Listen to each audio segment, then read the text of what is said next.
Okay, all right. We got the Silvertone running. She's doing pretty well. I've got a number of other things I have to do to it. Still not quite 100%, but uh, but it's coming right along. Got it up and running here. You could try a month of VidAngel for only $1. Hello, Americans. I'm Todd Starnes. Stand by for news and commentary next.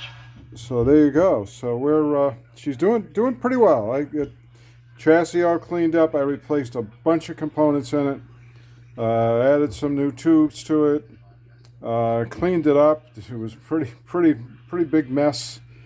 But she's not bad. She's not bad. Like I said, I've got some more things to do to it. That tuning capacitor is going to need. I've got to get in there and do a little work on that. And I'm going to need to add a fuse, replace the power cord, put in the Bluetooth connections, and well, there you go. That is the story.